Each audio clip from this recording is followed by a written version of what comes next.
Hi, my name is Barb, and I am in session number 5, I believe, maybe 4 or 5, okay.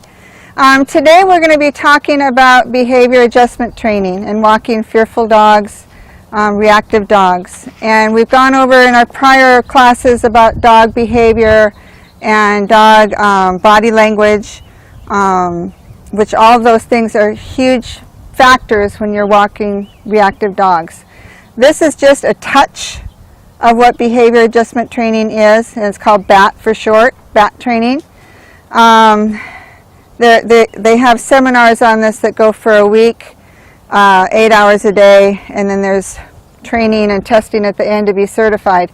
So what you're going to get today is just a smidgen, but it's going to help you understand how to, or help walk these dogs that have been through the training. They know the training already, so it's basically teaching you how to help them, direct them to how to continue their work with this, okay? So behavior adjustment training is by Grisha Stewart. She wrote a book. This is her second book. This one is an amazing book. Grisha Stewart is a world-renowned trainer. She's over in Europe right now, I think, doing a seminar. She did some training. I first met her in 2010 here in Squim, and then she came out to the prison and tested the guys out there, because they have used BAT training for years now. I've been training them since 2012, actually, is when we started BAT training out there. And I would like to read an excerpt that's out of her book, because I can't put it any better than she does, and basically kind of tell you what BAT is all about. Behavior adjustment training reduces reactivity by giving dogs more control over their own safety. I know that can sound like crazy talk, because it seems like that means the dog is in control of us. Entire television shows are devoted to create ways to gain dominance, based on the idea that the only way to get control is to take it away from the dog. Decades of science tell us that dominating your dog is not necessary. It's actually a lot more useful and healthy to let the dogs have some control over their own safety. Dogs need effective ways to meet their own needs. With BAT, you create opportunities for your dog to interact with his environment in emotionally and physically safe ways. It's especially useful when the triggers for frustration, aggression, or fear are living beings like other dogs or people. Whatever the trigger is, BAT gives dogs maximum control over their own safety and other significant events in their life. Empowerment-based training maximizes controllability by creating opportunities for the animal to meet its own goals. So that's, in a nutshell, what BAT is all about. So how do we do that? How do we do that? So I'm going to introduce some words to you that I will be using during this demonstration. I want you to make sure you're familiar with. Setups. We're going to be doing a setup where we have a reactive dog, a fear-based reactivity, and we have a decoy dog over there. Her name is Miss Molly, and she's a very mellow dog, which is typically what you want as a decoy dog. A decoy dog is the dog that this dog is going to see, and I'll show you how but this whole thing is called a setup. For decoy dogs, as we talked about in our training with dog behavior, if your dog is facing away from you, it's facing away from you, that means he wants no trouble at all. You know, when they do the meet and greets, the dog is sideways, a little bit more, you know, excitement going on when you're meeting a dog, but that's still good body language. If the dog is staring at the reactive dog, it can raise the reactivity level, okay? So your distance may need to be further away. We have a decoy dog over there right now, and Mel is going to make sure that she's not looking at our student dog, okay? So just remember the positions. Away from you, less reactivity. Sideways, more so. Front on, there's going to be more. So your distance may need to be further. If you've got somebody that's helping with the decoy dog, they can turn it depending on how you need the dog to be facing when you're doing the setups. If you're not, let's say you're in a park and you're by yourself, your decoy dog, you have no control. If they start barking at the fence, you're going to need to move back further. So a typical bat setup is best if you've got 3 people. 2 people works, 1 person is definitely more difficult. 3 people is the person that's handling the student dog. There's a person over here in the middle that can help tell you what the dog body language might be, you know, the tongue flicks or the, you know, closed mouth and some of the little significant things that you might not notice. They can help call out those behavior points to you. And then you know where to take the dog, when to help the dog turn around and go back. Let's see, barriers. When you have a barrier, let's say the student dog is totally overreactive and all she wants to do is stand, look at that dog and bark. It's best to look around before you do your setups. Do I have any barriers? I can take the dog around so that they can relax. It's out of sight, out of mind. And then you can go back there and give them treats or pet on them and just calm them down a little bit. So, I mean, it could be a fence, it could be a car, it could be, watch the pickup trucks, because just because you can't see underneath it, they can. So that a pickup might not work. Moving away from the primary moving away from that scary thing over there, that's your reinforcement. You don't need treats, okay? Treats can actually hinder what you're doing. So the treat for them is to get away from that scary thing, for them to make that choice and they can walk away and they're going to feel comfortable about that. So that's your reward, is to move away. It'd be like me, I'm in a room with the spider on the wall, my reinforcement would be get out of the room. That'd be good. Okay, same idea for the dogs. Handling a long line, oh shoot, I forgot the long line's in my car. Handling a long line, if I can grab that real quick. I'm going to put this stuff away and let me grab my long lines in the back seat of the car. We talked about you know, making sure that it's not drooping on the ground and having a handle on it so that you can let it out and let them back in. And that giving that smile in the line. Remember we talked about the smile in the line, so that they have control. They don't feel that tension down the line. We talked about not doing this with a retractable leash because they're going to feel that tension.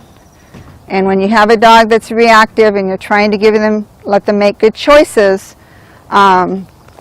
it's going to make it more difficult. Okay, so when you got your long line, remember to cross your hand. Actually, I like to do it on my right hand. You place it here, down, down. So you've got loops, so you can let it in and out easily, okay? And that way you're not tangling it all up. Okay, so if I may have our student dog come over, please. Yep. In fact, I'm going to go over here and hook her up. And Mary, if you would grab my book and my stuff from her. Hi, baby. So this is Onyx. And I'm going to hook her up in the front, because I'll have most control over her that way. Good girl. Okay. Yes. So you can go ahead and join the crowd. Yes. No more. No more. Okay. So first thing I'm going to do is take Onyx. She's going to see who you guys are and check out her environment. You know, it's always checking out the environment. I'm going to make sure that she sees our decoy dog. Okay? Just going to Claudia right now because she's got cookies. So I'm going to ask our decoy dog person to kind of move over there so she can see you. Onyx, come on. Good girl. Now, did you notice that tongue flick she just gave? Onyx, come on. So I'm going to walk her down here. You know, actually, I think I should just take her over and let her see all you guys, so it won't be quite the distraction. So we're going to come over and say hi. Fortunately, she's not reactive with people. Yep, no cookies. Oh, somebody probably peed on that chair. Come on, Onyx. Come on, let's see the rest of the people. Come on. Come on, Onyx. Oh, you got a treat bag. She's not. Oh, yeah. I'm all up. I don't have Yep, no more. She's like, you lie. You lie. Okay, Onyx, come. You can tell it's been working really hard. Now remember, mind pulling. Okay, she can feel it. I'm not yanking on her. Come on, Onyx. Come on, girl. Come on. Good girl, good girl, good girl. Yeah. So I'm going to find out where her distance is. She hasn't spotted her yet. Oh, off.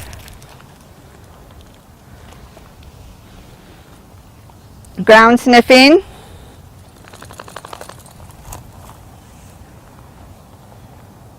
So we do have a little bit of thunder in the background that might also make it. Oh, she spotted her. Watch her body language. She just got stiff.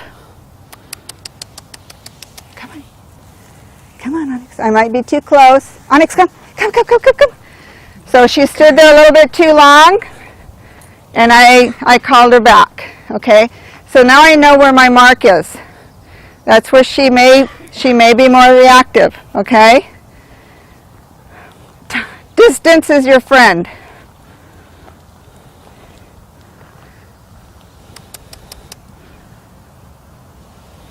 I'm gonna get to the side. Oh, good girl. We're moving away. Good girl, good girl. Yay! Yeah. Good girl. Yes.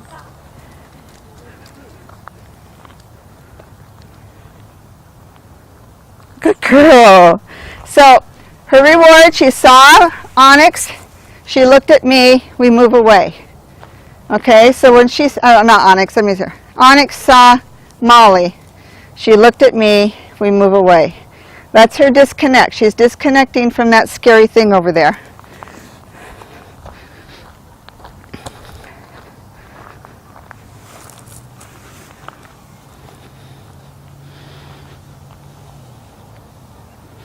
Got the leash loose, good girl. So she's making good decisions all by herself.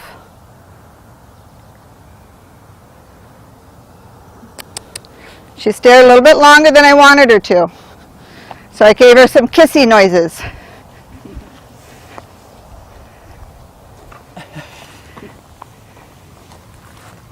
Little ground sniffing. The ground sniffing's okay as long as they don't ground sniff and get too close and look up and go, oh shit, I'm too close, okay? It helps them kind of relax a little bit. If she wants to meander around, that's fine.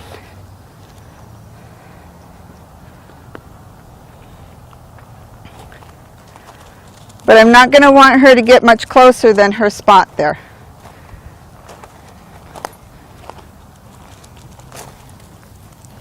Onyx.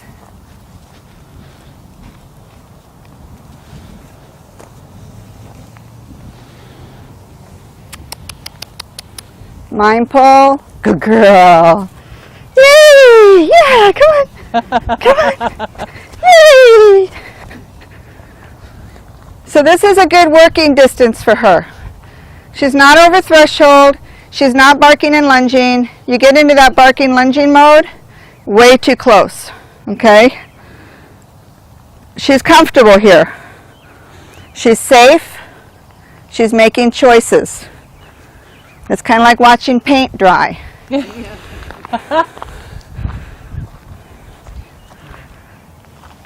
Now look at the way her body changed. Now Miss Molly's at her side. So a little bit higher. Good girl.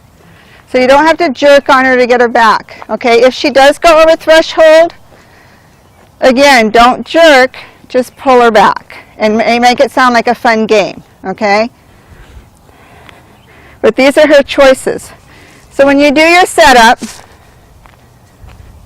with Miss Molly, as mellow as she is, Mel probably doesn't even need to be over there, except I do want to show you the difference when she makes Miss Molly face us. Molly, come here. Come on, Alex.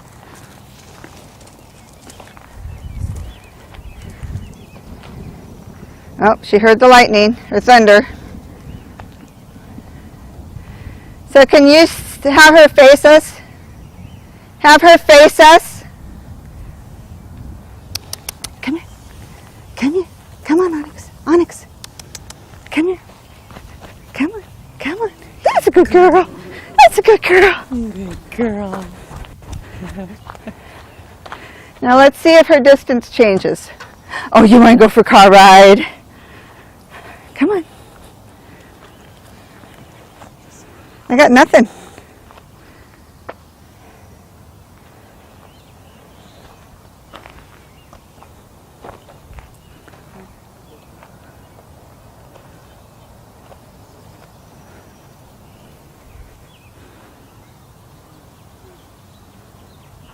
She disengaged. That was wonderful. Looking again. Miss Molly's moving a little bit. Now she's staring at her. She disengaged.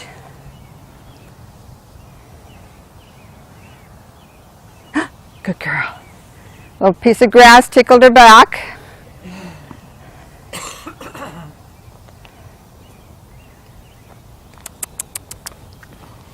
What was that, huh? What was that? Good girl. That's a good girl. So if you can do this with our prison dogs and do it regularly, it will help their distance get closer. Now I remove out here so I can see what she's doing with her face, and I'm in her peripheral. If you're back here, you can't see what her face is telling you.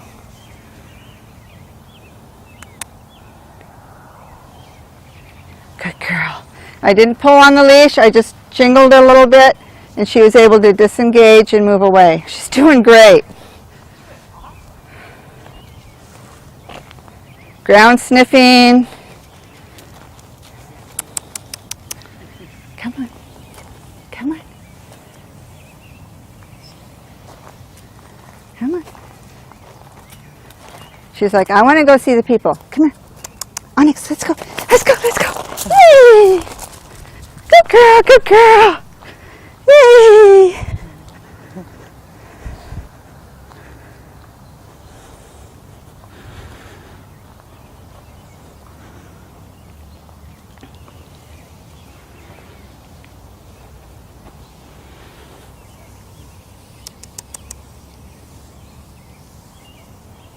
She's doing her huffing. Notice her cheeks. She's staring a little bit longer than I'd want her to. Come on, Onyx, come. Good girl. Tongue flick when she moved away. You guys catching all this? Okay, so that was too close. She's a little bit too elevated. I'm going to back her off. And you only want to do this for about 10-15 minutes. And then they get tired. Come on.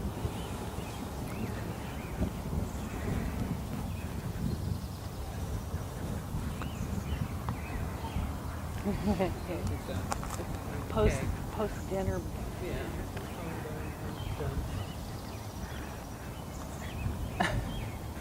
Any questions? I'm so impressed with how that's doing. We got a question over here.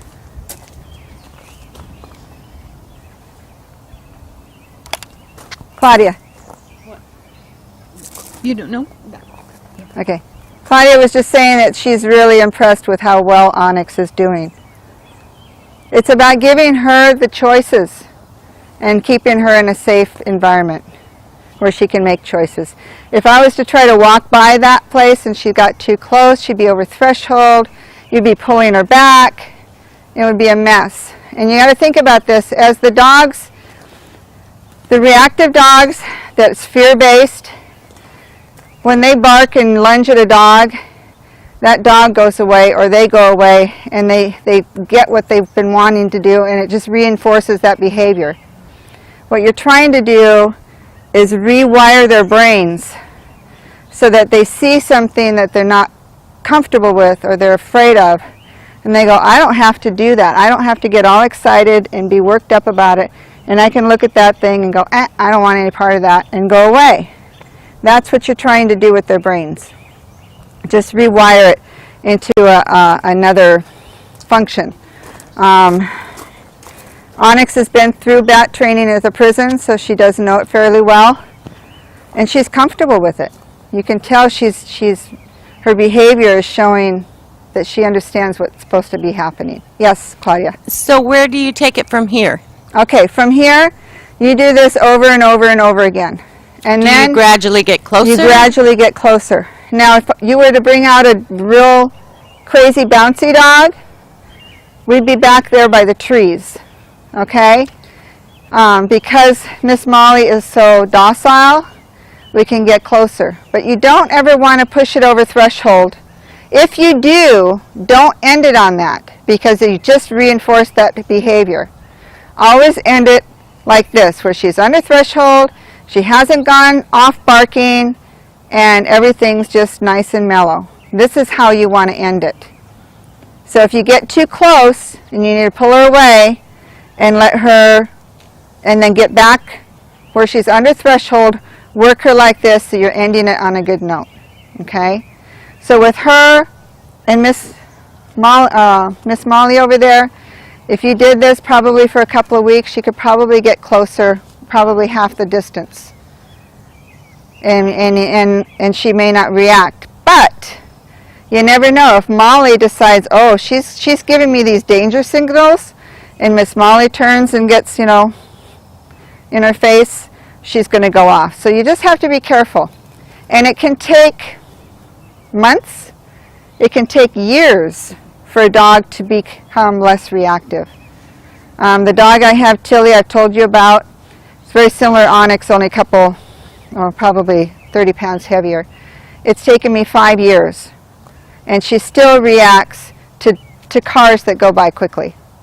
But I've got her living with all the dogs now, people coming in and out. I know she's not going to bite them, and it was like a 50-50 chance that she'd get to that point. So it can happen. It does work. And with you guys helping out with handling these reactive dogs this way, and being able to do this on a regular basis, even a daily basis, is huge. It would be huge to their rehabilitation. I just have to ask, this probably isn't something we want to try with Luna? This probably isn't something we want to try with Luna? No. No, I wouldn't. Luna needs to decompress. Okay. And she needs to be here and feel more comfortable with her environment and with her people. But we can do that with Luna. She knows it. She's done it at the prison. So once she gets to feel more comfortable with people that are handling her, definitely we can do Luna, and you would do people, because Luna gets along with dogs. So you would use a person in the cage with their back to her. You start off with their back to her, and then you start off with their side to her, not looking.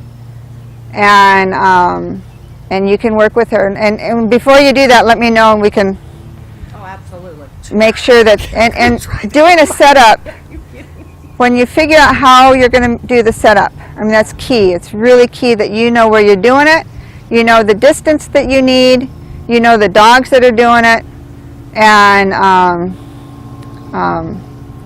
because if your setup isn't quite right, then it can get reactive, and then you're reinforcing the bad behavior, and it's not going to kill it, it's just going to take it back a couple of steps, and you got to start, you know, slow. Just start slow. Yes.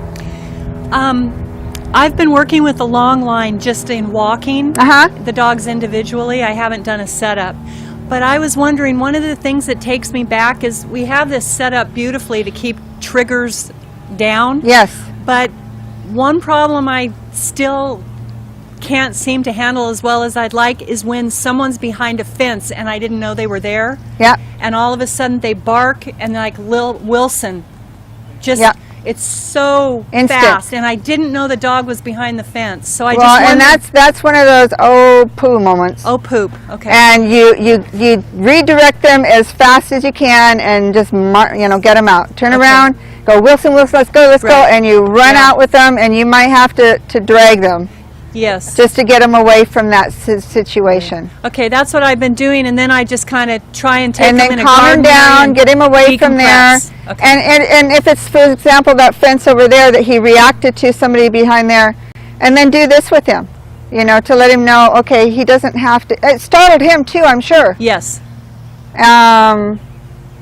So, you know, be aware, again, environment, because they're going to see it before you do. Okay. But yes, in some instances, if she was to go over threshold, I mean, I could show you what that looks like. I don't want to, because you've all seen it. We've all seen it. You've all seen it. You know what that looks like. It's not pretty. So, in that regard, you just basically have to pull, get them back. But, you know, do the mind pull so they're feeling that. And it's not a jerk. You're not jerking on them. You're just pulling them with you, and you're making kissy noises or whatever and moving them away. And when you get into those moments, it's survival. And getting them also away from the dog that might be able to climb the fence. You just don't know. Okay? Any other questions? These are great questions. Okay, y'all ready to go? Ready to do it? I see one thumb. Yes. Yes. Yes. I am more than willing to help you with these, and Mel has seen them. He has seen the setups as well, so she's familiar with them. So, and if you want to practice with her, with Miss Molly over there, that would be great too. I'm willing to do that with you. We can turn off the camera and do it with you, so you don't feel you don't feel self-conscious. So, and then I would like to, if you'd like, continue on with some of the bat training as well, because it's so, it just makes sense, and there's so much to it that will help our rescue dogs. Okay? Great. Thank you very much. I'm glad it didn't rain on us, and we're good. Thanks for coming.